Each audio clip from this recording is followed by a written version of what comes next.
afternoon. Good afternoon. Good afternoon, ma'am. Good afternoon, ma'am. Good afternoon. Good afternoon, ma'am. Good afternoon, ma'am. Good afternoon.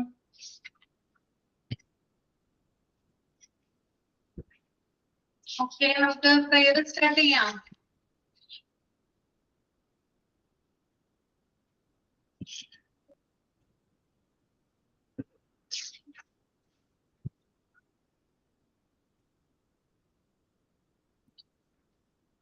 ആരാ ചെയ്യുന്ന prayer? Prayer. Dear God, we thank you for this new day and the chance to learn together. Bless our minds with understanding and our hearts with patience. Help us to listen well, speak kindly, and do our best in all we do. Thank you. Thank you, ma'am. Okay.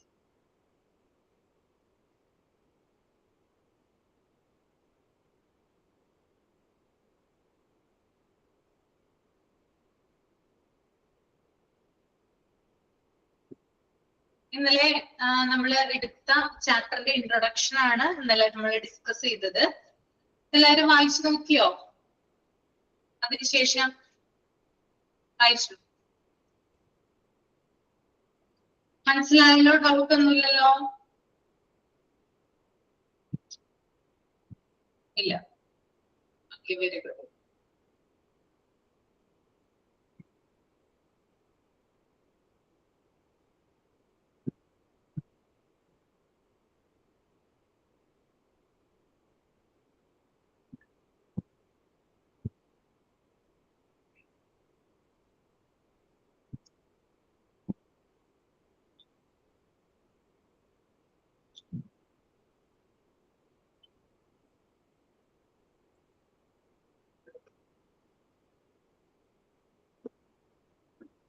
Okay, ഇനി next one areas of educational administration.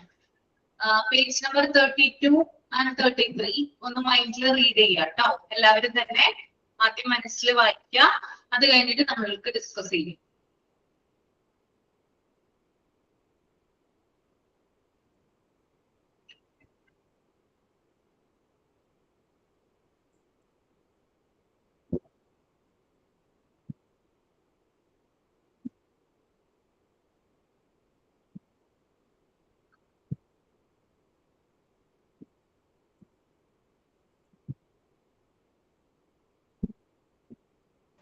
മിസ്സേ, ഞാൻ ആദ്യമായിട്ട് കയറുവാണേ.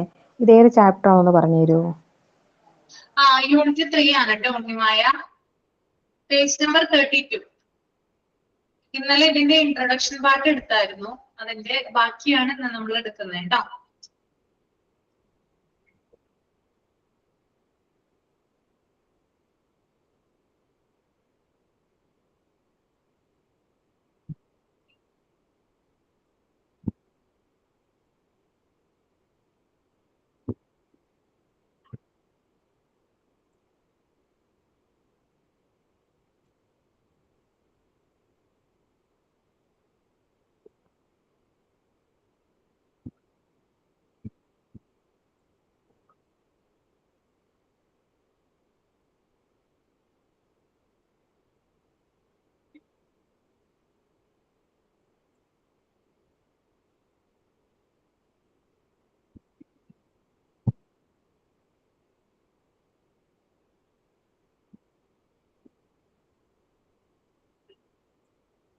മാം, ഒരു doubt ചോദിച്ചോട്ടെ മാം? Curriculum പ്രിപ്പറേഷനിൽ ആരൊക്കെയായിരിക്കും മാം members? Curriculum പ്രിപ്പറേഷനിൽ സാധാരണയായിട്ട്, അതായത് നമ്മള് text ബുക്കിന്റെ കാര്യമാണോ ഉദ്ദേശിക്കുന്നത്? അല്ലെ, ടെക്സ്റ്റ് ബുക്ക് അല്ലേ മാം? പാഠ്യപദ്ധതി ഒരു വർഷത്തെ എല്ലാ സ്കൂളിന്റേതാണെങ്കിൽ ഹെഡ് മാസ്റ്റർ ആയിരിക്കും തീരുമാനിക്കുന്നത്. അല്ലാതെ ടെക്സ്റ്റ് ബുക്കുകളുടെ പ്രിപ്പറേഷനും കാര്യങ്ങളും അതിന്റെ സപ്ലൈ കാര്യങ്ങളും ഒക്കെ ഗവൺമെന്റ് ആണ് തീരുമാനിക്കുന്നത് കേട്ടോ. CBSE ആണെങ്കിൽ അത് സെൻട്രൽ ഗവൺമെന്റിൽ വരും. അതിന്റെ ഒരു അതോറിറ്റി ഉണ്ടാവും, അതിനകത്തുള്ള മെമ്പേഴ്സ് ഉണ്ടാവും, ചിലപ്പോൾ ടീച്ചേഴ്സ് ഉണ്ടാകും, പ്രൊഫസേഴ്സ് ഉണ്ടാകും. അവരൊക്കെ കൂടിയാണ് അത് ഡിസൈൻ ചെയ്യുന്നത്. അതിലത്തെ ടീച്ചേഴ്സിനെ കൂടി, അതായത് ലോക്കൽ ടീച്ചേഴ്സിനെ കൂടി ഉൾപ്പെടുത്താനാണ് പറയുന്നത്. അതാണ് ബെറ്റർ ആയിട്ടുള്ള ഒരു ഓപ്ഷൻ എന്നാണ് ഇവിടെ പറഞ്ഞു വെക്കുന്നത് കേട്ടോ.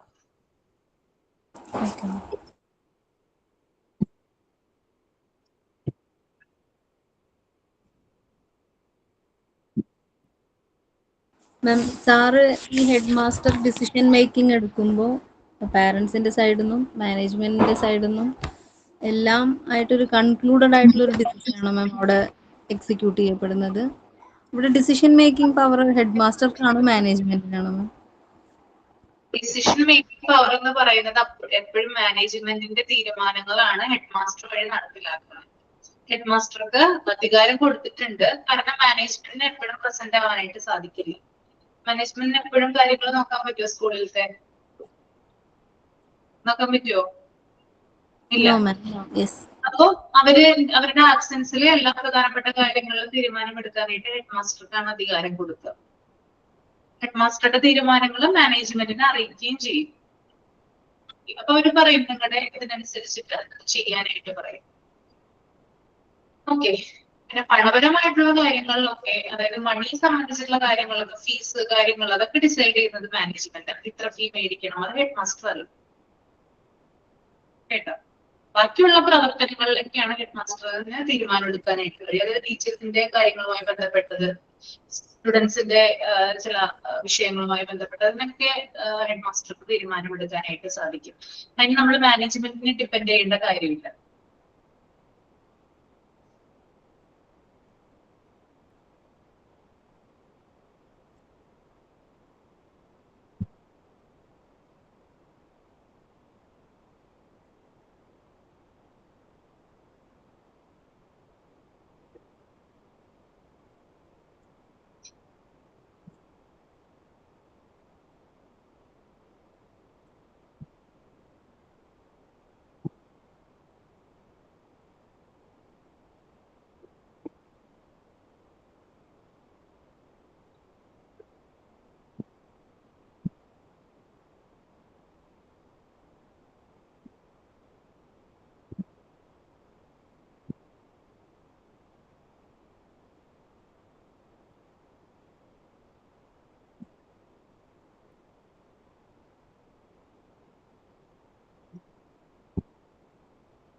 മനസ്സിലായില്ലെങ്കിൽ തമ്പ് ചെയ്യൂ കേട്ടോ.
മിസ്സേ ഇത് വായിക്കാൻ പറഞ്ഞേക്കുവാണോ മിസ്സേ?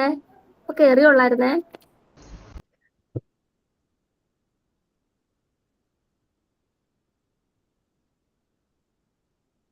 നന്നായിട്ട് അനുമോളെ വായിക്കാൻ പറഞ്ഞതാണ് കേട്ടോ.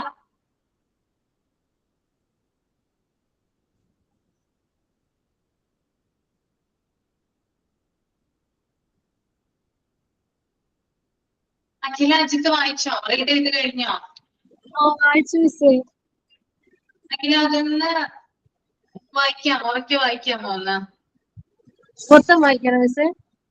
മൊത്തം വായിച്ചോളൂ. അത് കഴിഞ്ഞിട്ട് ഞാൻ എക്സ്പ്ലെയിൻ ചെയ്ത് തരാം കേട്ടോ. Okay, miss. Area of educational administration. Ordway Trace had laid down the scope of general administration under 5 areas: versus production, assuring, public use, finance and accounting, personnel and coordination. Applying these 5 areas to the field of education, we get the following scopes of educational administration. First one, production. It refers to the social activity of work for which an organization is set up. In education, it means the realization of the goals of education which has been set up by the society.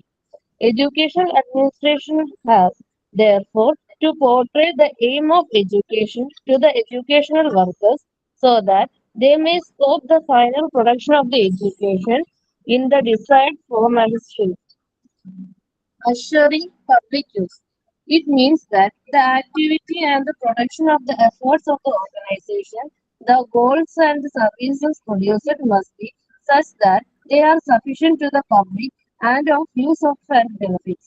Because it is for this that the public has set up by the organization. It is the business of the educational administration to define the operational needs, to make them known, and to promote them so that the final educational product is good for the public use. Third, finance and accounting. It refers to the receipt and disbursement of money invested in the activity of the organization. Educational administration is also concerned with receiving and spending money required for the operation and the activity of the educational machinery. It should record and measure the monetary and other resources invested in the educational enterprise and also evaluate the input and output. Fourth one, personnel. It is the framing and the operation of policies and procedures of the recruitment of workers and maintenance of goodwills and personal relationships among the order to ensure the fullest interest, coordination, moral and devotion of all the personal workers in the organization. This is especially important for the educational enterprise where the whole work is centered around the impact on one type of human being, the teachers, and upon another type of human being, the student. The scope of educational administration therefore spread over the personnel. Coordination. It is an important activity of the educational administration. It ensures the closer interrelation and integration of all the functional activities of the organization, such as personnel, finance, and production of the desired result. Such integration has to be brought about not only of the framework of the organization, but also of the attitude and the efforts of the workers, so that all of them put together in the direction of the desired goal and achieve that. Okay.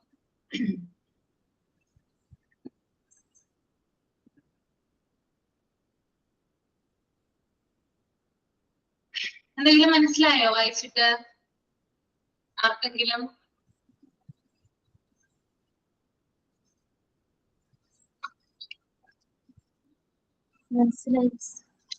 മനസ്സിലായോ ഇതൊക്കെ? മനസ്സിലായി. എന്താണ് പറയുന്നത് അഖില? അതായത് educational അഡ്മിനിസ്ട്രേഷനിൽ main ആയിട്ട് 5 area ഉള്ളത്: production, assuring public use, finance and accounting, personal, അതുപോലെ coordination. ഇതില് പ്രൊഡക്ഷൻ എന്ന് പറയുമ്പോൾ ഒരു ഓർഗനൈസേഷനിൽ നടക്കുന്ന ഗോൾസും അതെല്ലാം സെറ്റ് ചെയ്യുന്നതാണ് സൊസൈറ്റിക്ക് വേണ്ടിയിട്ട്. അതുപോലെ അഷ്വറിങ് പബ്ലിക് യൂസിന്റെ അകത്ത് വരുന്നതെന്ന് വെച്ചാല് ആ ഓർഗനൈസേഷന്റെ ഗോൾസും സർവീസസും ഒക്കെ പബ്ലിക്കിനെ മനസ്സിലാവുന്ന രീതിയിൽ എല്ലാവർക്കും യൂസ് ആവുന്ന രീതിയിലൊക്കെ നമ്മൾ ഉപയോഗിക്കുന്നതാണ്. ഫിനാൻസ് ആൻഡ് അക്കൗണ്ടിങ് എന്ന് പറയുമ്പോൾ നമ്മൾ സൊസൈറ്റിയിൽ നിന്ന് എടുക്കുന്ന ഫണ്ട്സും ഒക്കെയാണ് ഒരു എഡ്യൂക്കേഷണൽ എന്റർപ്രൈസ് വർക്ക് ചെയ്യുന്നത്. അതിന്റെ കാര്യങ്ങളൊക്കെ അവർ റെക്കോർഡ് ചെയ്യുകയും അതിന്റെ കാര്യങ്ങളൊക്കെ അവർ നോക്കുകയൊക്കെ ചെയ്യുന്നു. അതുപോലെ പേഴ്സണൽ വരുന്നത് സ്റ്റുഡൻസിന്റെയും ടീച്ചേഴ്സിന്റെയും അവിടുത്തെ ഓരോ നോൺ ടീച്ചിങ് സ്റ്റാഫിന്റെ എല്ലാം പേഴ്സണൽ കാര്യങ്ങളെയും അവിടുത്തെ റിലേഷൻഷിപ്സിന്റെ എല്ലാം ഇൻട്രസ്റ്റ് അവർ നോക്കുന്നുണ്ട്. അതുപോലെ കോർഡിനേഷൻ എന്ന് പറയുന്നത് എഡ്യൂക്കേഷണൽ അഡ്മിനിസ്ട്രേഷനിലെ ഈ എല്ലാ കാര്യങ്ങളും ഒരുമിച്ചാണ് അവർ കോർഡിനേറ്റ് ചെയ്ത് പോകുന്നത്. Very good. അപ്പോ ഏരിയാസ് ഓഫ് എഡ്യൂക്കേഷണൽ അഡ്മിനിസ്ട്രേഷനിൽ ഓൾബർട്ട് ടെഡ് എന്ന് പറയുന്ന ഒരു തിയറിസ്റ്റ് ഉണ്ട്. ഈസ് ആൻ അമേരിക്കൻ തിയറിസ്റ്റ് ആയിട്ടുള്ള ഒരു വ്യക്തിയാണ് ഓൾബർട്ട് ടെഡ്.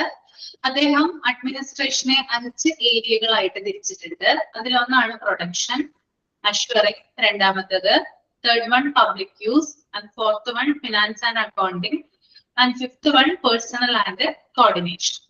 അങ്ങനെയാണ് എന്ത് ചെയ്തിരിക്കുന്നത്, ജനറൽ അഡ്മിനിസ്ട്രേഷൻ അല്ലെങ്കിൽ എഡ്യൂക്കേഷണൽ അഡ്മിനിസ്ട്രേഷനെ അദ്ദേഹം 5 ഏരിയകളായിട്ട് തിരിച്ചിരിക്കുന്നത്. കേട്ടോ? ഓൾബർട്ട് ടെഡ്. എന്താണ് അനുമോളെ വായ വിളിക്കുന്നത്? ഓൾബർട്ട് ടെഡ് എന്ന് പറയുന്ന തിയറിസ്റ്റ് ആണ് കേട്ടോ ഈ 5 ഏരിയകളായിട്ട് തിരിച്ചിരിക്കുന്നത്. അപ്പൊ നിങ്ങൾ ഇത് കാണുമ്പോൾ പേടിക്കൊന്നും വേണ്ട, വളരെ എളുപ്പമാണ്, അത് മനസ്സിലാക്കി തരാം. ആദ്യത്തേതാണ് പ്രൊഡക്ഷൻ എന്ന് പറയുന്നത്.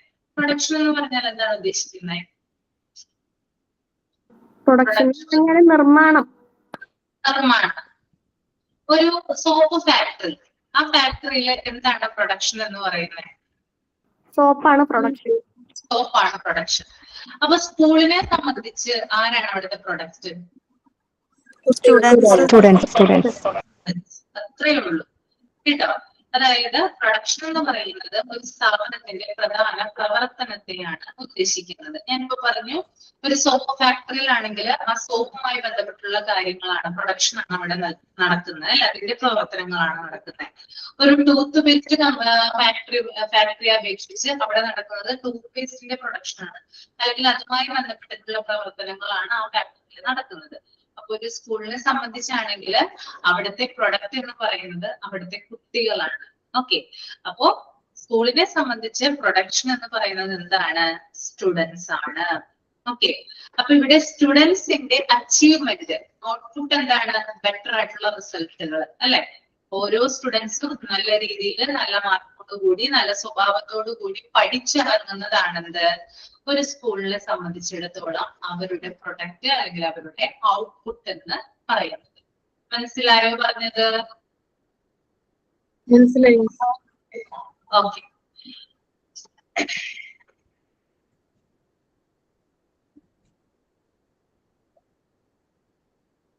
അപ്പോ ഇതിലൂടെ, അതായത് നല്ലൊരു പ്രൊഡക്ഷനിലൂടെ, അതായത് സ്കൂള് നല്ല രീതിയിൽ പ്രവർത്തിക്കുന്നതിലൂടെ സൊസൈറ്റി നിശ്ചയിച്ചിട്ടുള്ള വിദ്യാഭ്യാസ ലക്ഷ്യങ്ങൾ നേടുവാനായിട്ട് കുട്ടികളിലൂടെ സാധിക്കുന്നു. നമ്മുടെ സമൂഹത്തിന് നല്ല രീതിയിൽ പൗരന്മാരാക്കി എടുക്കുന്നതിന് വേണ്ടിയിട്ടാണ് ആരെ പഠിപ്പിക്കുന്നത്? നമ്മുടെ കുട്ടികളെ പഠിപ്പിക്കുന്നത്, അല്ലെ? ഞാൻ എപ്പോഴും പറയുന്നതാണ്, കേവലം അറിവ് മാത്രമല്ല കുട്ടികൾക്ക് പറഞ്ഞു കൊടുക്കുന്നത്, അവരുടെ സ്വഭാവ രൂപീകരണത്തിനുള്ള കാര്യങ്ങൾ കൂടിയാണ് നമ്മൾ എന്ത് ചെയ്യുന്നത്? പറഞ്ഞു കൊടുക്കുന്നത്. നിങ്ങൾ പുതിയ മൂവി കണ്ടിട്ടുണ്ടാവല്ലോ, വാഴ 2. എത്ര പേര് കണ്ടു? എല്ലാവരും കണ്ടോ? എന്നിട്ട് നമ്മൾക്ക് അറിയാനുള്ള കുറച്ച് കാര്യങ്ങളില്ലേ? ടീച്ചേഴ്സിന് പഠിക്കാനുള്ള കുറച്ച് കാര്യങ്ങളില്ലേ? ഉണ്ടല്ലേ? ടീച്ചർ എങ്ങനെ ആയിരിക്കണം എന്നുള്ള കാര്യങ്ങളൊക്കെ ഇതിനകത്ത് ഉണ്ടല്ലേ? കുറച്ച് എങ്ങനെ ആയിരിക്കണം എന്നതിനേക്കാൾ ഉപരി എങ്ങനെ ആയിരിക്കരുത് എന്നുള്ള കാര്യങ്ങളുണ്ട്. സ്റ്റുഡൻസും എങ്ങനെ ആയിരിക്കരുത് എന്നുള്ള കാര്യങ്ങള് അതിനകത്ത് നമുക്ക് കാണാനായിട്ട് സാധിക്കും. അപ്പോ എപ്പോഴും കുറെ അറിവ് സമ്പാദിച്ച് അല്ലെങ്കിൽ കുറെ പാഠ്യപുസ്തകങ്ങൾ കാണാതെ പരീക്ഷ എഴുതി നല്ല മാർക്ക് വാങ്ങിക്കുന്നത് മാത്രമല്ല വിദ്യാഭ്യാസം എന്ന് പറഞ്ഞാല്. നമ്മുടെ സമൂഹത്തിന് ഉതകുന്ന രീതിയിൽ അല്ലെങ്കിൽ സമൂഹത്തിന്റെ വളർച്ചയ്ക്ക് ആവശ്യമായിട്ടുള്ള കോൺട്രിബ്യൂഷൻസ് നൽകാൻ തയ്യാറായിട്ടുള്ള കുട്ടികളെ സൃഷ്ടിക്കലാണ് വിദ്യാഭ്യാസം എന്ന് പറയുന്നത്. അപ്പോ അവരുടെ അച്ചീവ്മെന്റ് അത് കുറെ മാർക്ക് മാത്രമല്ല കേട്ടോ, മറിച്ച് നല്ല പൗരന്മാരായി തീരുക എന്നുള്ളത് കൂടി ഒരു ഔട്ട്പുട്ട് ആയിട്ട് വരുന്നുണ്ട്. അപ്പൊ ഇതാണ് ഇവിടെ പറയുന്നത്, നമ്മുടെ സൊസൈറ്റി നിശ്ചയിച്ചിട്ടുള്ള വിദ്യാഭ്യാസ ലക്ഷ്യങ്ങൾ നേടാനായിട്ട് സഹായിക്കുന്നു. ഓക്കെ, അതാണ് പ്രൊഡക്ഷൻ. അതുപോലെ തന്നെ അധ്യാപകര്, അതായത് ടീച്ചേഴ്സ് എന്ന് പറയുന്ന ആളുകൾ ചില പർട്ടിക്കുലർ ആയിട്ടുള്ള ലക്ഷ്യങ്ങളോട് കൂടിയാണ് കുട്ടികളെ പഠിപ്പിക്കുന്നത്. എന്താണ് അവരുടെ ലക്ഷ്യം എന്ന് പറയുന്നത്? ആദ്യത്തെ ലക്ഷ്യം എന്ന് പറയുന്നത് നല്ല രീതിയിൽ മാർക്ക് മേടിച്ച് പാസ്സാവുക എന്നുള്ളതായിരിക്കും, അല്ലെ? അതിനല്ലേ എല്ലാവരും പ്രിഫറൻസ് കൊടുക്കുക, ആണോ? അതെ. രണ്ടാമത്തേതാണ് നല്ല സ്വഭാവ രൂപീകരണം, അല്ലെങ്കിൽ നല്ല സ്വഭാവത്തിന് ഉടമകളായിരിക്കുക എന്നുള്ളത്. ഓക്കെ, അപ്പോ അധ്യാപകരെ നിശ്ചയിച്ചിട്ടുള്ള ചില ലക്ഷ്യങ്ങള് പ്രാപ്തമാക്കാൻ അല്ലെങ്കിൽ അത് അച്ചീവ് ചെയ്യുന്നതിന് വേണ്ടിയിട്ട് പ്രൊഡക്ഷൻ സഹായിക്കുന്നുണ്ട്. ഇതിലൂടെ ലാസ്റ്റ് ഫൈനൽ സ്റ്റേജില് നല്ല വിദ്യാർത്ഥികളെ രൂപപ്പെടുത്താനും സാധിക്കുന്നുണ്ട്. ഓക്കെ, അപ്പോ ഒരു സ്കൂളിന്റെ ഔട്ട്പുട്ട് എന്ന് പറയുന്നത് നല്ല രീതിയിൽ വിദ്യാഭ്യാസം നേടിയ വിദ്യാർത്ഥികളാണ്. ഈ വിദ്യാഭ്യാസം എന്ന് പറയുന്നത് ഞാൻ ഒന്നും കൂടി ആവർത്തിക്കുവാണ്, കേവലം ബുക്കിലെ എഴുതി വെച്ചിട്ടുള്ള കാര്യങ്ങൾ മാത്രമല്ല, മറിച്ച് സ്വഭാവ രൂപീകരണത്തിൻ്റെതായിട്ടുള്ള അറിവുകൾ കൂടിയാണ് എന്ത് ചെയ്യുന്നത്, കുട്ടികള് വിദ്യാഭ്യാസത്തിലൂടെ നേടുന്നത്. ഓക്കെ, ക്ലിയർ ആണോ?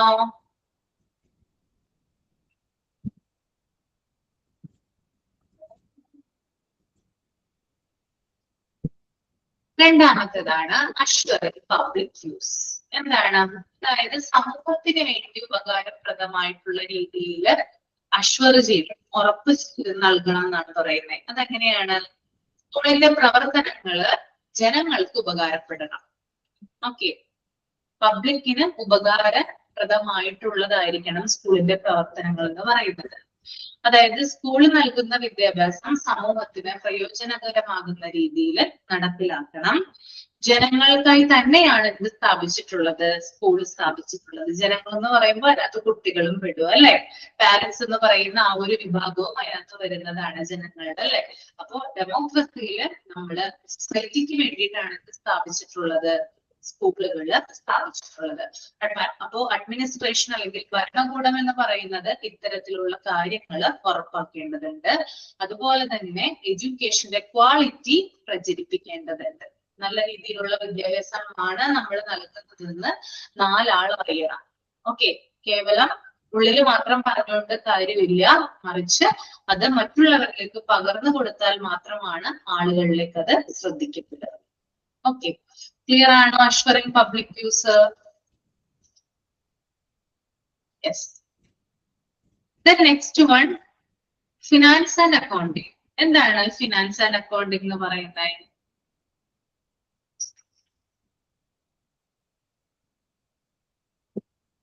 എന്താ ഫിനാൻസ് ആൻഡ് അക്കൗണ്ടിങ്? ഫിനാൻസ് എന്ന് പറഞ്ഞാൽ Money related. സാമ്പത്തികമായിട്ടുള്ള ഇടപാടുകൾ സ്കൂളിന് വേണ്ടിയിട്ട് നടത്തുന്നത്.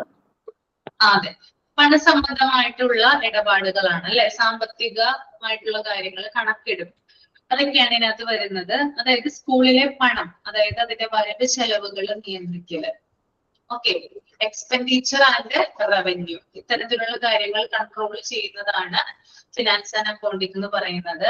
അപ്പോ ഈ ഇതില് സ്കൂളുകൾ പല രീതിയിലുള്ള ഫീസുകൾ ശേഖരിക്കുന്നുണ്ട്, കളക്ട് ചെയ്യുന്നുണ്ട്, അല്ലെ? നമ്മള് പഠിച്ചിട്ടുള്ളതാണ്. നിങ്ങൾ ഇൻസ്റ്റിറ്റ്യൂഷണൽ പ്ലാനിംഗ് എന്ന് പറയുന്ന ചാപ്റ്ററിൽ പലതരം ഫീസുകളെ കുറിച്ച് പഠിച്ചു, അല്ലെ? അപ്പോ പല രീതിയിൽ എന്ത് ചെയ്യാറുണ്ട്, ഫീസുകൾ കളക്ട് ചെയ്യാറുണ്ട്.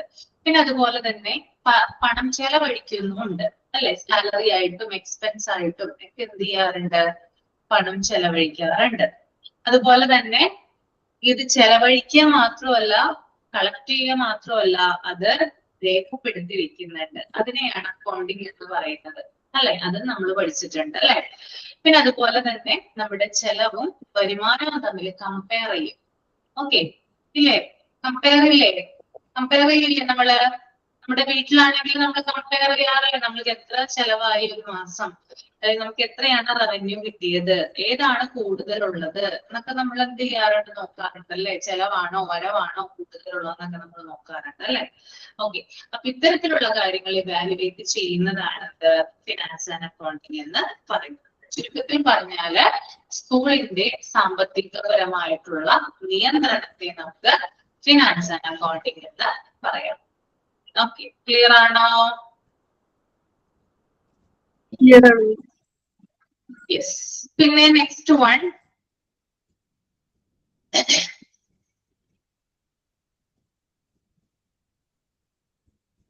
പേഴ്സണൽ മാനേജ്, പേഴ്സണൽ ആണ് കേട്ടോ. പേഴ്സണൽ ആരാണ് ഒരു സ്കൂളിനെ സംബന്ധിച്ചിടത്തോളം പേഴ്സണൽ എന്ന് പറയുന്നത്? ആരായിരിക്കും? Students, Staff, students. സ്റ്റാഫ്, കേട്ടോ. Staff. സ്റ്റാഫാണ്, സ്റ്റാഫാണ് കേട്ടോ. അതായത് സ്കൂളിലെ അധ്യാപകര്, അതായത് ടീച്ചിങ് സ്റ്റാഫുകളുണ്ട്, നോൺ ടീച്ചിങ് സ്റ്റാഫുകളുണ്ട്. ഇവരെയാണ് നമ്മൾ പേഴ്സണൽ എന്നതുകൊണ്ട് ഉദ്ദേശിക്കുന്നത്. ഈ പേഴ്സണലിൽ പല കാര്യങ്ങളും വരുന്നുണ്ട്. അതായത് അധ്യാപകരെ നിയമിക്കുന്നത്, റിക്രൂട്ട്മെന്റ് നടത്തില്ലേ ടീച്ചേഴ്സിന്, അത് പേഴ്സണലിൽ വരുന്നതാണ്. പിന്നെ മറ്റുള്ള ആളുകൾ, അതായത് ടീച്ചിങ് സ്റ്റാഫുകളും നോൺ ടീച്ചിങ് സ്റ്റാഫുകളുമായിട്ട് നല്ല രീതിയിൽ ഒരു നല്ല ബന്ധം നിലനിർത്തുന്നത്, പിന്നെ പരസ്പര സഹകരണം ഉറപ്പാക്കുന്നത്, പിന്നെ ഉത്സാഹം അഥവാ മൊറയിൽ വർദ്ധിപ്പിക്കുന്നത്, പിന്നെ എല്ലാവരും നല്ല രീതിയിൽ കോർഡിനേഷനോട് കൂടി നല്ലൊരു ടീം വർക്കായിട്ട് പ്രവർത്തിക്കുന്നതൊക്കെ എന്തിൽ വരുന്നതാണ്? പേഴ്സണലിൽ വരുന്നതാണ്. അപ്പൊ പ്രധാനമായിട്ടും സ്കൂളിലെ ടീച്ചിങ് ആൻഡ് നോൺ ടീച്ചിങ് സ്റ്റാഫുകളെ കുറിച്ചിട്ടാണ് ഇതിൽ പറയുന്നത്. അവർ തമ്മിലുള്ള പരസ്പര കോർഡിനേഷനിലൂടെയുള്ള പ്രവർത്തനമാണ് ഈ ഒരു പാരാഗ്രാഫിൽ ഉൾക്കൊള്ളുന്നത് കേട്ടോ. ക്ലിയർ ആണോ? Yes, ma'am. യെസ്. ഇനി അടുത്തത് കോർഡിനേഷൻ ആണ്. എന്താണ് കോർഡിനേഷൻ? എന്തായിരിക്കും കോർഡിനേഷൻ? ഇപ്പൊ ഇത്രയും നമ്മൾ പറഞ്ഞില്ലേ, അതിലൂടെ കോർഡിനേഷൻ എന്തായിരിക്കും ഉദ്ദേശിക്കുന്നത്? ഈ പേഴ്സണൽ, ഫിനാൻസും പ്രൊഡക്റ്റും എല്ലാം കൂടെ ഒരുമിച്ച് കൊണ്ടുപോകുന്നത്. യെസ്. അതായത് നമ്മളിപ്പോ കുറെ അധികം ഫാക്ടേഴ്സ് പറഞ്ഞല്ലേ. എന്തൊക്കെയാണ്? പ്രൊഡക്ഷൻ പറഞ്ഞു. പ്രൊഡക്ഷൻ അതായത് സ്റ്റുഡൻസിനെ ബേസ് ചെയ്തുകൊണ്ടാണ്. പിന്നെ പബ്ലിക് യൂസ് പറഞ്ഞു, സൊസൈറ്റിക്ക് ഉപകാരപ്രദമായിട്ടുള്ള രീതിയിൽ കാര്യങ്ങൾ ചെയ്യണം എന്ന് പറഞ്ഞു. ഫിനാൻസ് ആൻഡ് അക്കൗണ്ടിങ് പറഞ്ഞു, പണമിടപാട് സംബന്ധിച്ച കാര്യങ്ങൾ. പേഴ്സണൽ, സ്റ്റാഫുകളുമായി ബന്ധപ്പെട്ട കാര്യങ്ങൾ പറഞ്ഞു അല്ലെ.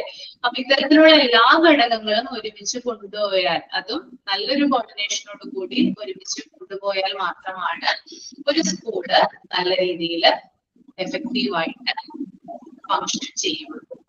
അപ്പൊ നല്ല രീതിയിൽ സ്കൂള് വർക്ക് ചെയ്യണമെങ്കിൽ ഇത്തരത്തിലുള്ള ആളുകളുടെ ടീം വർക്ക് അല്ലെങ്കിൽ ഇത്തരത്തിലുള്ള ഘടകങ്ങൾ ഒരുമിച്ച് ചേർന്നാൽ മാത്രമാണ് ഒരു സ്കൂള് നല്ല രീതിയിൽ പ്രോപ്പർ ആയിട്ട് വർക്ക് ചെയ്യുന്നത്. That is coordination. ഓക്കെ അല്ലേ? പോയിന്റും Yes, ma'am. ടഫായിട്ട് തോന്നുന്നുണ്ടോ? ഇല്ലല്ലോ. ഇല്ല മിസ്,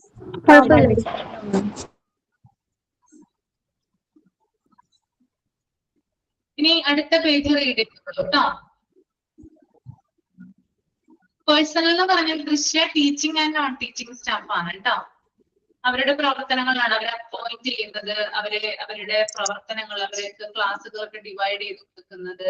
ഇപ്പൊ ടീച്ചേഴ്സിനാണെങ്കിൽ അവരുടെ ജോലികൾ, അങ്ങനെയുള്ള കാര്യങ്ങളൊക്കെയാണ് പേഴ്സണൽ വരുന്നത്. ഇനി next one, scope of aspects എന്ന് പറയുന്ന ഒരു പാട്ടുണ്ട്. അതിനകത്ത് ലീഗൽ സ്ട്രക്ചർ ഉണ്ട്, പ്യൂപ്പിൾസ്, പേഴ്സണൽ, അതുപോലെ ഫിനാൻസ്, കരിക്കുലം. അപ്പൊ ആദ്യത്തെ പേജ് 34ാമത്തെ പേജ് വരെ ഒന്ന് റീഡ് ചെയ്തോളൂ കേട്ടോ.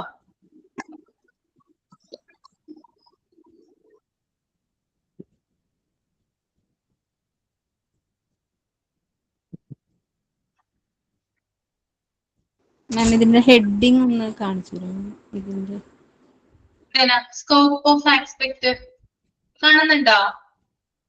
Yes miss. Yes miss.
വായിച്ചു കഴിഞ്ഞെങ്കിൽ തമ്പ ചെയ്യാം കേട്ടോ.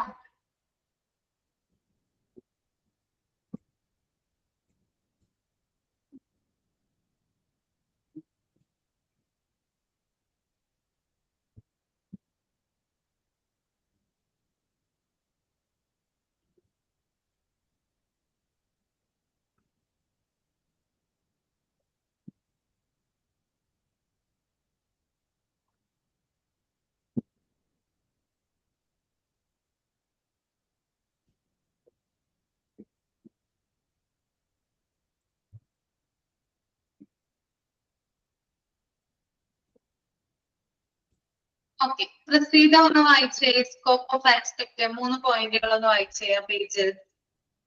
Yes, ma'am. Scope of aspects, legal structure. It refers to the laws that have to be sanctioned and rules and regulations that have to be framed in order to resolve the agencies of education, their types, powers, and standards of educational institutions to be ruled by them. Ma'am, ruled ano, ma'am? Ruled എന്നാണ് കേട്ടോ.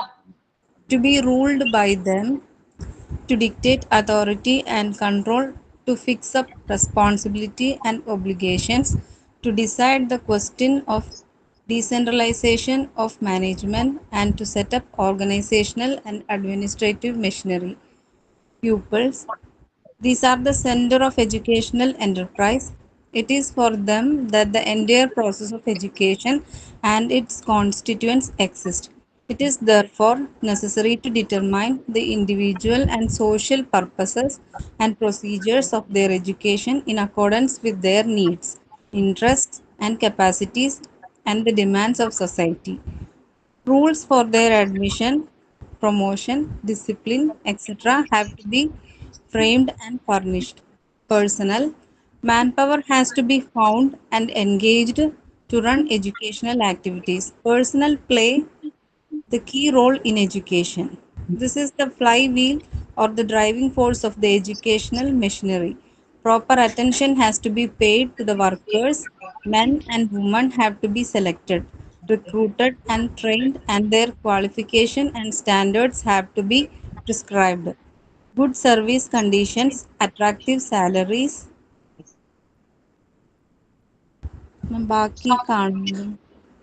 ആ Salaries, security of tenure, welfare service, and retirement benefits have to be offered to bring in best available talent. Schemes for the direction, guidance, and supervision have to be drawn up. Last but not least, a good effective program for the worker, continuous growing and professional progress through reorientation and in service education has to be launched.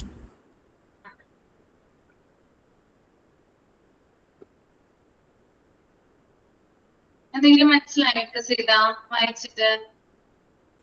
Yes ma'am, കുറേശ്ശൊക്കെ മനസ്സിലായി. എന്താണ് explain ചെയ്യാമോ? Yes ma'am, legal structure നമ്മൾ ഒരു educational ഇൻസ്റ്റിറ്റ്യൂഷൻ്റെ പ്രോപ്പറായിട്ടുള്ള ഫങ്ഷനിങ്ങിന് വേണ്ട legal structure form ചെയ്യണം എന്നാണ് പറയുന്നത്. ഓരോ ഏജൻസീസിനെ സെലക്ട് ചെയ്യാനും അതിൻ്റെ ടൈപ്പ് ഡിസൈഡ് ചെയ്യാനും അവർക്ക് എന്തൊക്കെ പവർ കൊടുക്കണം, എന്തൊക്കെ സ്റ്റാൻഡേർഡ്സ് അവർ മെയിൻറ്റെയിൻ ചെയ്യണം, പിന്നെ എന്താണ് ചെയ്യേണ്ടതെന്ന് അവര് ഡിക്റ്റേറ്റ് ചെയ്യാൻ വേണ്ടിയിട്ട് ഒരു അതോറിറ്റി ഒക്കെ ക്രിയേറ്റ് ചെയ്യണം. പിന്നെ ഇത് ടു ഡിസൈഡ് ദ ക്വസ്റ്റ്യൻസ് അത് മനസ്സിലായില്ല മാം. ഡീസെൻട്രലൈസേഷൻ ആ ഒരു പാർട്ട് മനസ്സിലായില്ല. പറഞ്ഞുതരാട്ടോ ഞാൻ. Yes ma'am. Pupils പ്യൂപ്പിൾസ് അവരാണ് ആ ഒരു എഡ്യൂക്കേഷൻ സിസ്റ്റത്തിന്റെ സെന്റർ. അവർക്ക് വേണ്ടിയാണ് എല്ലാ കാര്യങ്ങളും നമ്മൾ ക്രിയേറ്റ് ചെയ്യുന്നതും അവരുടെ ഒരു ആവശ്യത്തിന് വേണ്ടിയിട്ടാണ്. അപ്പോൾ അതിന് വേണ്ടിയിട്ടുള്ള രീതിയിലായിരിക്കണം നമ്മൾ എന്ത് ക്രിയേറ്റ് ചെയ്യണമെങ്കിലും. ഒരു ഇൻഡിവിജ്വലിനെയും നമ്മൾ കൺസിഡർ ചെയ്യണം. അവരുടെ ഇൻട്രസ്റ്റ്, കപ്പാസിറ്റി, സൊസൈറ്റിയുടെ ഡിമാൻഡ്, ആവശ്യങ്ങൾ ഇതൊക്കെ കൺസിഡർ ചെയ്തിട്ട് വേണം നമ്മളത് സെറ്റപ്പ് ചെയ്യാനായിട്ട്.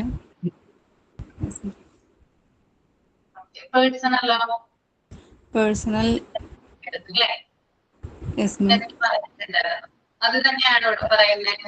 Yes ma'am. നേരത്തെ മാം പറഞ്ഞതുപോലെ അവരുടെയും കാര്യങ്ങൾ അവരെ റിക്രൂട്ട് ചെയ്യാനും ട്രെയിൻ ചെയ്യിക്കാനും അവരുടെ ക്വാളിഫിക്കേഷൻ സ്റ്റാൻഡേർഡ്സ് സെറ്റപ്പ് ചെയ്തിട്ടും അതിനെക്കുറിച്ചുള്ള കാര്യങ്ങളാണ് നെക്സ്റ്റ് പാരയിൽ. അവരുടെ ഗുഡ് സർവീസും അവർക്ക് വർക്ക് ചെയ്യാനുള്ള നല്ലൊരു അറ്റ്മോസ്ഫിയറും അവരും സാറ്റിസ്ഫൈഡ് ആയിരിക്കണം എന്നുള്ളൊരു രീതിയിലാണ് പേഴ്സണൽ പറഞ്ഞിരിക്കുന്നത്.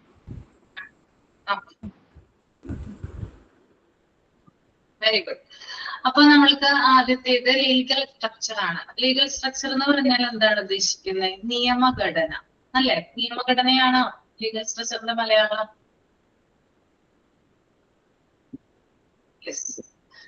അതായത് ഒരു സ്കൂള് നടത്താൻ വേണ്ടിയിട്ടുള്ള നിയമങ്ങളും ചട്ടങ്ങളും. That is legal structure. ഒരു സ്കൂള് പ്രവർത്തിക്കണമെങ്കിൽ, സ്കൂള് മാത്രമല്ല ഏതൊരു ഓർഗനൈസേഷൻ അല്ലെങ്കിൽ ഏതൊരു സ്ഥാപനം പ്രവർത്തിക്കണമെങ്കിൽ അതിന്റെ ബേസിൽ ചില ലോസ് ആൻഡ് റെഗുലേഷൻസ് ഉണ്ടാവും അല്ലെ? അതിന്റെ ബേസിലല്ലേ അത് പ്രവർത്തിക്കുക? നിയമങ്ങളും ചട്ടങ്ങളും ആണോ? യെസ്. അപ്പോ വിദ്യാഭ്യാസ സ്ഥാപനങ്ങൾക്ക് ലോസ് വേണം, നിയമങ്ങൾ വേണം എന്ന് പറയുന്നുണ്ട്. അവരുടേതായിട്ടുള്ള നോർമൽ ഫങ്ഷനിങ്ങിന് വേണ്ടിയിട്ട് ഓരോ നിയമങ്ങൾ വേണം. നിയമങ്ങൾ ഇല്ലെങ്കിൽ എന്താകും? കുറെ കാര്യങ്ങൾ വയലേറ്റ് ചെയ്യപ്പെടും അല്ലെ? ലംഘിക്കപ്പെടും. നിയമങ്ങൾ ഉണ്ടെങ്കിലാണ് ഇപ്പൊ നമ്മളൊക്കെ നിയമങ്ങൾക്കനുസരിച്ചിട്ടല്ലേ ജീവിക്കുന്നത് അല്ലെ? ഒരു റോഡിൽ നമ്മള് വണ്ടി ഓടിക്കുന്ന സമയത്ത് കൃത്യമായിട്ട് നമ്മുടെ ട്രാഫിക് റൂള് നമ്മള് മെയിൻറ്റെയിൻ ചെയ്യുന്നുണ്ട് അല്ലെ? അത് ചെയ്തില്ലെങ്കിൽ എന്ത് പറ്റും? നമ്മളെ പോലീസ് പിടിക്കും അല്ലെ? കേസാകും അല്ലെ? അപ്പൊ അത്തരത്തില് ഒരു സ്കൂളിലായാലും ചില നിയമങ്ങളുണ്ട്. നിയമങ്ങളിനുള്ളിൽ നിന്നുകൊണ്ടാണ് അവിടുത്തെ അധ്യാപകരും കുട്ടികളും ഒക്കെ പ്രവർത്തിക്കുന്നത്. ഓക്കെ. പിന്നെ അതുപോലെ തന്നെ അധികാരം നിർണ്ണയിക്കണം. പവർ, അതോറിറ്റി, അതായത് ആർക്കൊക്കെ എന്തൊക്കെ പവറുകളാണ് കൊടുക്കേണ്ടത് എന്നുള്ള കാര്യങ്ങള് നേരത്തെ തന്നെ ഡിറ്റർമിൻ ചെയ്യണം. ഇപ്പൊ നമുക്കറിയാം ഹെഡ് മാസ്റ്റർക്ക് എല്ലാ തരത്തിലുള്ള പവറും മാനേജ്മെന്റ് കൊടുത്തിട്ടുണ്ട്. അതുപോലെ തന്നെ സ്കൂളിലെ ഓരോ വ്യക്തികൾക്കും, ടീച്ചേഴ്സിനൊക്കെ എല്ലാവർക്കും ഏകദേശം ഒരുപോലെ ആയിരിക്കും വേണ്ട നിയമങ്ങളൊക്കെ. എന്നിരുന്നാലും ചില ആളുകൾക്ക് ചില അധികാരങ്ങൾ കൊടുത്തിട്ടുണ്ട്, കൂടുതലായിട്ട് എക്സ്ട്രാ പവർ കൊടുക്കും. ഓക്കെ. അപ്പോ അധികാരം പവർ ആർക്കൊക്കെയാണ് കൊടുത്തതെന്ന് തീരുമാനിക്കുന്നത്. പിന്നെ അതുപോലെ തന്നെ ഉത്തരവാദിത്തങ്ങൾ നിശ്ചയിക്കുന്നത്. ഇപ്പൊ ഹെഡ് മാസ്റ്ററുടെ ഡ്യൂട്ടി എന്താണ്, അവരുടെ റെസ്പോൺസിബിലിറ്റി എന്താണ്, ഒരു പ്യൂണിന്റെ ജോലി എന്താണ്, ഒരു ടീച്ചറുടെ ജോലി എന്താണ് സ്കൂളില്, അങ്ങനെയുള്ള ഓരോരുത്തർക്കുമായിട്ട് ഓരോരോ ജോലികൾ എന്ത് ചെയ്യുക, നിശ്ചയിച്ചു കൊടുക്കുന്നത് ഈ നിയമങ്ങളിൽ പെടുന്നതാണ്. പിന്നെ അതുപോലെ തന്നെ കൺട്രോളിങ് ഉറപ്പാക്കുക, അതായത് സ്കൂളിന്റെ നിയന്ത്രണം ഉറപ്പുവരുത്തുന്നത് നിയമങ്ങളുമായി ബന്ധപ്പെട്ടിട്ടാണ്.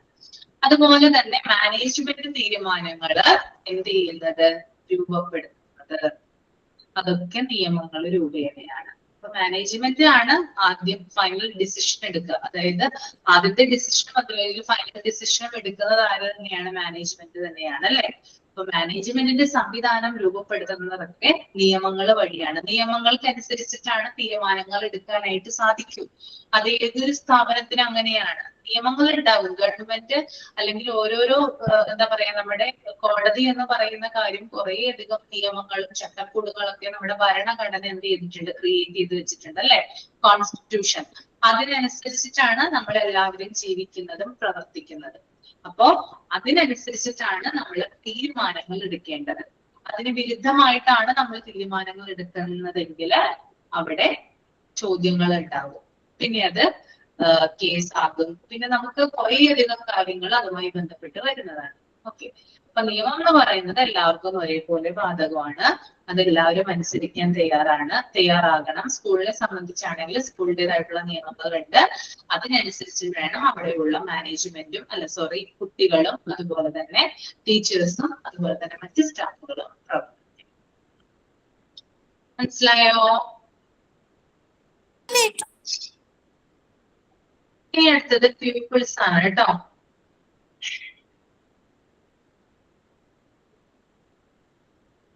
പീപ്പിൾസ് എന്ന് പറയുന്നത് കുട്ടികളാണ്, സ്റ്റുഡൻസ് ആണ്. ഒരു സ്കൂളിനെ സംബന്ധിച്ച് കുട്ടികളാണ് ഒരു സ്കൂളിന്റെ ഫോക്കസ് അല്ലെങ്കിൽ ശ്രദ്ധ എന്ന് പറയുന്നത്. കുട്ടികളാണ് അവിടുത്തെ മെയിൻ താരം എന്ന് പറയുന്നത് കേട്ടോ. അപ്പൊ അതുകൊണ്ട് തന്നെ എഡ്യൂക്കേഷൻ എന്ന് പറയുന്ന ആ ഒരു സിസ്റ്റം മുഴുവനായിട്ട് കുട്ടികൾക്കാണ് കൊടുത്തിരിക്കുന്നത്. അവർക്ക് വേണ്ടിയിട്ടാണ് എഡ്യൂക്കേഷൻ സിസ്റ്റം നടപ്പിലാക്കിയിട്ടുള്ളത്. അതുകൊണ്ട് തന്നെ കുട്ടികളുടെ താല്പര്യങ്ങള്, അവരുടെ ആവശ്യങ്ങള് ഇതൊക്കെ എന്ത് ചെയ്യണം, പരിഗണിക്കേണ്ടതുണ്ട്. സമൂഹത്തിന്റെ ആവശ്യങ്ങളുമായിട്ട് ഇത് പൊരുത്തപ്പെടണം. കുട്ടികൾക്ക് അതാണ് ഇഷ്ടം എന്ന് പറഞ്ഞ് അത് ചെയ്തു വെക്കലല്ല, മറിച്ച് കുട്ടികളുടെ താല്പര്യങ്ങളും ഇഷ്ടങ്ങളും ഒക്കെ സമൂഹത്തിന് ഉതകുന്നുണ്ടോ അല്ലെങ്കിൽ അവരുടെ താല്പര്യങ്ങളുമായിട്ട് അത് ഒത്തുചേരുന്നുണ്ടോ എന്ന് ശ്രദ്ധിക്കേണ്ടതുണ്ട്. പിന്നെ അതുപോലെ തന്നെ അഡ്മിഷൻ പോലുള്ള കാര്യങ്ങള്, പ്രൊമോഷൻ പോലുള്ള കാര്യങ്ങള്, ഡിസിപ്ലിൻ പോലുള്ള കാര്യങ്ങളിലൊക്കെ നിയമങ്ങള് വേണമെന്ന് പറയുന്നുണ്ട്. ഓക്കെ, അപ്പൊ സ്കൂളിന്റെ ഹൃദയം അല്ലെങ്കിൽ ഹാർട്ട് എന്ന് പറയുന്നത് കുട്ടികളാണ്. ക്ലിയർ അല്ലേ? യെസ്. ഇനി നെക്സ്റ്റ് വൺ പേഴ്സണൽ ആണ്. പേഴ്സണൽ എന്ന് പറയുമ്പോൾ നമുക്കറിയാം വിദ്യാഭ്യാസ പ്രവർത്തനങ്ങൾ നടത്താനായിട്ട് ആളുകൾ വേണം. സ്കൂളിൽ മാത്രമല്ല, ഒരു ഓഫീസ് പ്രവർത്തിക്കാനും ഒരു ഫാക്ടറി പ്രവർത്തിക്കാനൊക്കെ ഹ്യൂമൻ റിസോഴ്സ് എന്ന് പറയുന്നത് വളരെയധികം ഇമ്പോർട്ടൻ്റ് ആണ്. മനുഷ്യ വിഭവ ശേഷി ഇല്ലെങ്കിൽ നമ്മൾക്ക് ഒരു കാര്യവും നടപ്പിലാകില്ല. ഒരു സ്ഥാപനത്തെ സംബന്ധിച്ച് പണത്തെക്കാളും അവിടെയുള്ള മിഷനറിനേക്കാളും ഏറ്റവും കൂടുതൽ മുൻതൂക്കം കൊടുക്കുന്നത് അവിടെയുള്ള മനുഷ്യ വിഭവ ശേഷി അഥവാ ഹ്യൂമൻ റിസോഴ്സിനാണ്. ഇപ്പൊ നമുക്കറിയാം ധാരാളം യന്ത്രങ്ങൾ കണ്ടുപിടിച്ചിട്ടുണ്ട് അല്ലെ, AI പോലുള്ള സംവിധാനങ്ങൾ ഉണ്ട് അല്ലെ, റോബോട്ട് അല്ലെ, അവരുടെ സർവീസ് ഉണ്ട്. പക്ഷെ എന്നിട്ട് കൂടിയും മനുഷ്യരാണ് ജോലികൾ ചെയ്യുന്നത്. കാരണം മനുഷ്യരെ കടത്തിവെട്ടാനായിട്ട് മറ്റൊന്നിനും സാധിക്കില്ല. മനുഷ്യർക്ക് ചെയ്യാൻ പറ്റുന്നത് മനുഷ്യർക്ക് മാത്രമേ ചെയ്യാനായിട്ട് സാധിക്കുകയുള്ളൂ. സാങ്കേതിക വിദ്യ ഉണ്ടെങ്കിൽ കൂടിയും അതിന് ചില പരിമിതികളും കാര്യങ്ങളും ഒക്കെ നമുക്ക് ഇപ്പോഴും കാണാനായിട്ട് സാധിക്കും. ഓക്കെ, അപ്പോ സ്കൂളിൽ ജോലി ചെയ്യുന്ന അധ്യാപകരും മറ്റു ജീവനക്കാരുമാണ് ഒരു സ്ഥാപനത്തിന്റെ പ്രോത്സാഹനം എന്ന് പറയുന്നത്. വിദ്യാഭ്യാസ പ്രവർത്തനങ്ങൾ നടത്താനായിട്ട് ആളുകളെ ആവശ്യമാണ്. അതുപോലെ തന്നെ അധ്യാപകര് വളരെയധികം ഇതിനകത്ത് പങ്കുവഹിക്കുന്നുണ്ട്. പിന്നെ ഒരു സ്ഥാപനത്തിൽ നമ്മൾ ആളുകളെ വെക്കുന്ന സമയത്ത്, ടീച്ചേഴ്സിനൊക്കെ എടുക്കുന്ന സമയത്ത് ശരിയായ ആളുകളെ തിരഞ്ഞെടുക്കണം. അവർക്ക് വേണ്ട ട്രെയിനിങ്ങുകൾ കൊടുക്കണം. പിന്നെ അവരുടെ യോഗ്യത അല്ലെങ്കിൽ അവരുടെ ക്വാളിഫിക്കേഷൻ ഇങ്ങനെയുള്ള കാര്യങ്ങൾ ഉറപ്പാക്കണം. പിന്നെ നല്ല ശമ്പളവും നല്ല ജോലി സാഹചര്യവും കൊടുക്കണം. എന്നാൽ മാത്രമാണ് തൊഴിലാളികൾ ജോലിക്ക് നിൽക്കുള്ളൂ അല്ലെ. അപ്പൊ നിങ്ങൾക്ക് നല്ലൊരു സ്കൂളിൽ നിന്ന് ഓഫർ വന്നെന്ന് വിചാരിക്കുക, ശമ്പളം തീരെ കുറവാണെങ്കിൽ നിങ്ങൾ പോവോ?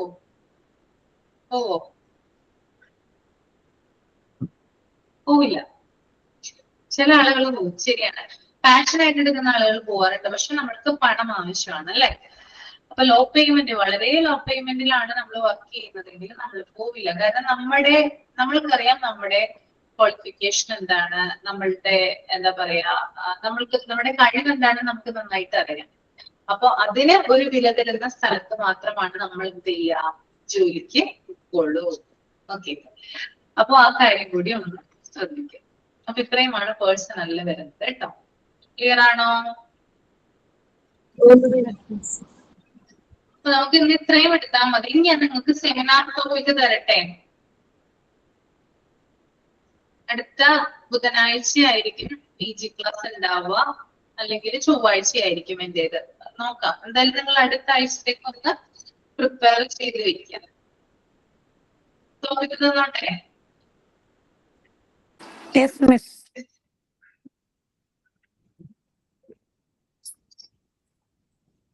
ആദ്യത്തെ ടോപ്പിക് ഇതാണ്, മെയിൻ്റനൻസ് ഓഫ് ഡിസിപ്ലിൻ. ആരാ ചെയ്യാം? ഞാൻ ചെയ്യാം ടീച്ചർ. അനിമോളാണോ? അല്ല ടീച്ചർ ആൻസി. ആൻസി ചെയ്യും അല്ലേ? ആ, ഒരാള് ഒന്ന് നോട്ട് ചെയ്ത് വെക്കോ. ഒന്ന് നോട്ട് ചെയ്ത് വെച്ചേ. സെമിനാർ പറഞ്ഞ ആളുകളുടെ പേരുകള്. ആ, മെയിൻ്റനൻസ് ഓഫ് ഡിസിപ്ലിൻ ആൻസി ചെയ്യൂ കേട്ടോ. Ancy. Okay miss. Next one, modern concept of discipline. ഞാൻ ചെയ്യാം. ആ, അനുമോള് ഇതൊക്കെ തരാം കേട്ടോ. അനുമോള് പേര് എഴുതി വെച്ചോളൂ കേട്ടോ. സെമിനാർ പറഞ്ഞിരിക്കുന്ന ആളുകള് അഥവാ കേറാൻ പറ്റിയില്ലെങ്കിൽ വേറെ ആർക്കെങ്കിലും അത് ടേക്ക് ഓവർ ചെയ്യാം കേട്ടോ. വേറെ ഏതെങ്കിലും ആളുകൾക്ക് അത് ടേക്ക് ഓവർ ചെയ്യാനായിട്ട് തയ്യാറായിട്ടുള്ള ആളുകൾ കേട്ടോ.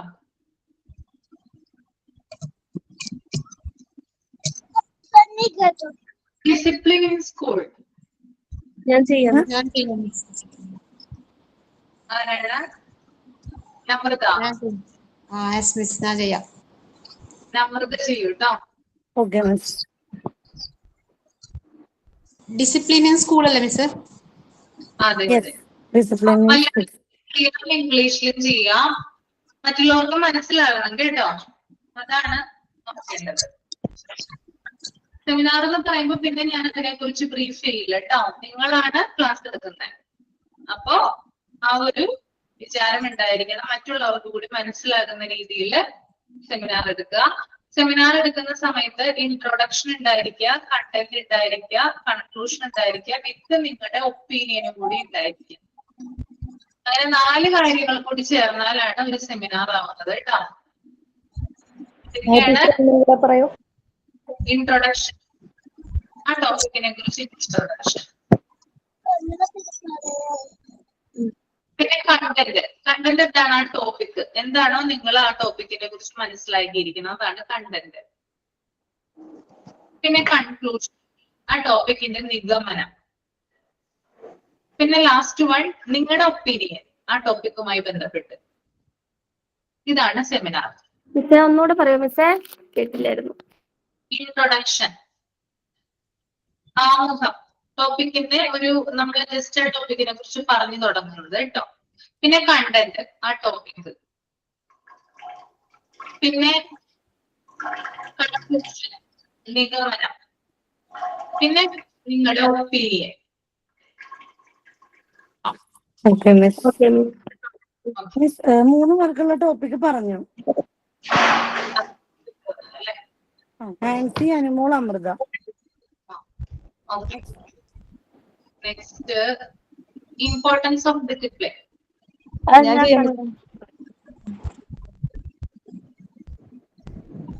അഖില. ഓക്കെ.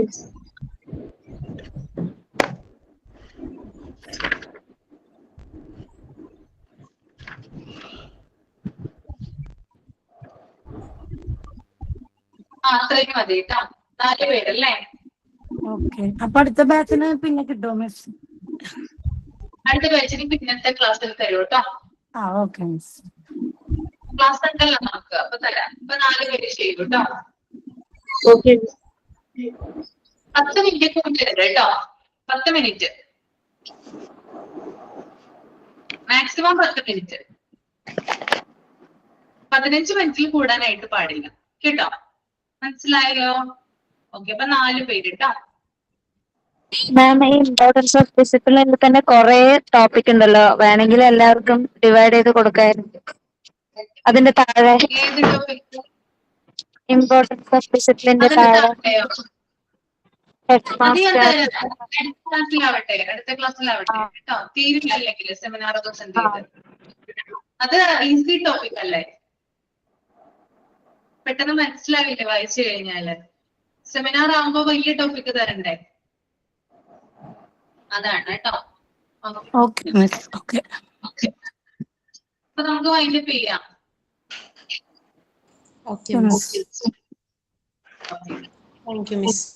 അല്ല മിസ്, 1:30 ക്ലാസ്സിന് വരുമല്ലോ? വരും. എന്നെ കണ്ടിട്ട് തോന്നുന്നില്ലേ? ഇല്ലില്ല, ഞാൻ ചോദിച്ചോളൂ. പിന്നെ മിസ്സാണെന്ന് വിചാരിച്ചില്ല. അപ്പൊ ഓക്കെ PG ല്. കണ്ടപ്പോഴേ തോന്നി ടീച്ചറിന്റെ ഡ്രസ് കണ്ടപ്പോഴേ. അത് ശരി. സൂപ്പറായിട്ടുണ്ട് മിസ്. നിങ്ങളുടെ പരിപാടിക്ക് ഒരുങ്ങി വന്നിരിക്കുക. Okay Thank you, ma'am. Okay, thank you. അപ്പൊ നമുക്ക് പിന്നെ കാണാം കേട്ടോ. Thank you ma'am. Okay miss. 1:30 കാണാം. Thank you ma'am. Okay. Thank you miss. Thank you.